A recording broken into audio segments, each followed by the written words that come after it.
In this video, we will be going to learn the basic structure of a computer, starting with the functional units and the operational concepts. So before that, we need to know what is a computer. You might have learned about what is a computer. So computer, it is a sophisticated electronic calculating machine which accepts input information, processes the information according to a list of internally stored instructions, and produces the result, that too in the form of an information.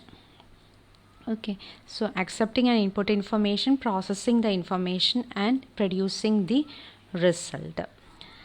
This information, it can be either a data or in the form of instructions. So these are the operations that will be performed inside a computer. So in order to perform these operations, it makes use of some components or some units, and that comes under the functional units of a computer. So as you can see here, a functional unit of computer, it consists of input unit, output, memory, arithmetic and logic unit, then the control unit. Okay, so these are some of the these are the units that is used to perform the different operations inside the computer.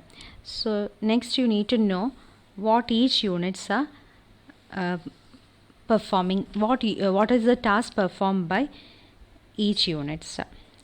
So starting with the input unit, what it does, it will be reading some input from the users.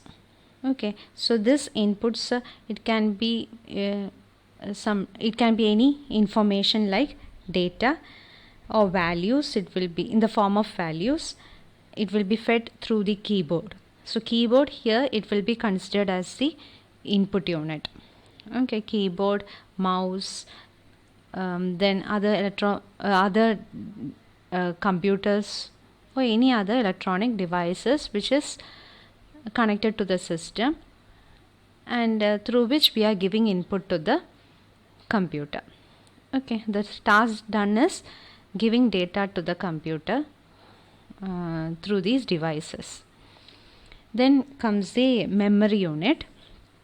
So in this memory unit, what it does, it will be having some instructions and data. So some data that is taken by the input devices will be stored in the memory, or can be given to the processor to perform some operations. Okay, so this input, after performing the operations, it can be given to the output unit also.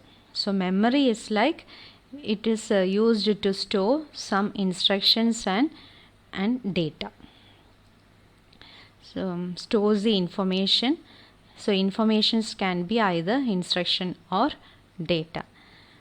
Then in coming to the processor, that is, it includes the arithmetic and logic unit. So arithmetic logic unit, it will be dedicated to perform arithmetic and logic operations on the values that is obtained by the processor. Okay, those values, it can be obtained either from the memory or from the input devices. Okay, then after performing the arithmetic and logic operations, the output will be fed to the output devices, or it can be stored in the memory, again in the form of data. Okay, so output unit means like it is getting the information so that it can be displayed on the screen or on some paper. Okay, so monitor, printer, these are some examples that is coming under the output unit. Then another one unit that is coming under the processor is the control unit. It coordinates the different actions that is performed in the computer, that is transferring from input to the memory, or getting the data from the input, or getting the data from the memory, feeding the data to the output devices. All these things, it is being coordinated by the control unit. So what all are the actions that is performed by the control unit? It helps in getting the input, it gives the output, and also it helps in performing the operations within the processor. Okay, these actions, in order to perform, it makes use of the control unit. Control unit, it gives some signals in order to coordinate these actions. So memory, it will be having information stored, and these information, it can be either in the form of instruction or data. So what is instruction? So instruction is like, it specifies the commands to the computer. Okay, instruction means a program. This program will be having a sequence of instructions, so each instruction will be a command given to the computer. So these instructions, it need to be transferred within a computer, either from memory to ALU, or from the processor to the memory. Okay, so the transfer of information is being done. Also, another form of transformation is like between the computer and the IO devices. That is taking the data, an instruction will be like, you need to get the data from the input device. So in such case, transfer of data from the input device to the processor will be done. Again, after performing the operation, the result will be directly given for display. Then in such a case, what it does, the data will be given for display in the monitor. And third operation is like, performs the arithmetic and logic operation, like it will be performing the different operations, arithmetic and logic operations, addition of two numbers, performing a logical and etc. Then a sequence of instructions to perform a task is called a program, and this program, it will be stored in the memory. Processor, it fetches the instructions and make up a program from the memory and performs the operations stated in those instructions. Okay, so instructions will be stored in the memory. Processor, it fetches the instructions from the memory, performs the operations that is mentioned in the instructions, and then what is the task that need to be done? It will be performed by the processor. And these instructions, it will instructions operate. Okay, instructions will be fetched from the computer. In order to perform the operations, it needs some data, and this data will be taken in the form of operands. And data can be either numbers or any encoded characters. So data means any digital information. Computer uses this data that is encoded as a string of binary digits called as bits. Okay, so the data that is taken from the memory or used by the processor will be encoded as a string of binary digits, which is called as a bits. Okay, so the input unit. The input unit, it will be acting as an interface with the input devices, accepts the binary information from the input devices, then presents this binary information in a format expected by the computer, and transfers this information to the memory or the processor.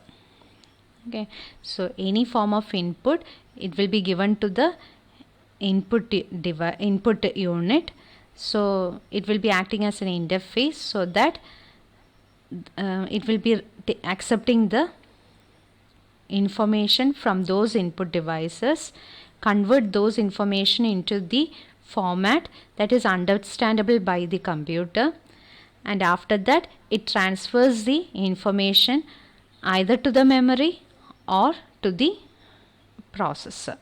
Okay, either to the memory it transfers or to the processor it will be transferring the information. So memory unit, as we have discussed earlier, it is having instructions and data in the form of information. It is stored in the memory. So as we have said, it is a series of bits. It is represented in the form of bits. So to store data, memory unit stores these bits. Okay, so processor, it reads instructions and data from the memory during the execution of a program. Okay, so instructions will be read from the memory, and with respect to that data, it can be read from the memory or written to the memory also. Okay, so an execution of any program will be like fetching the data from the memory or writing the data to the memory. Okay, so instructions and data could be fetched one bit at a time, and a group of bits is fetched at a time, which means that this group of bits will be called as a word.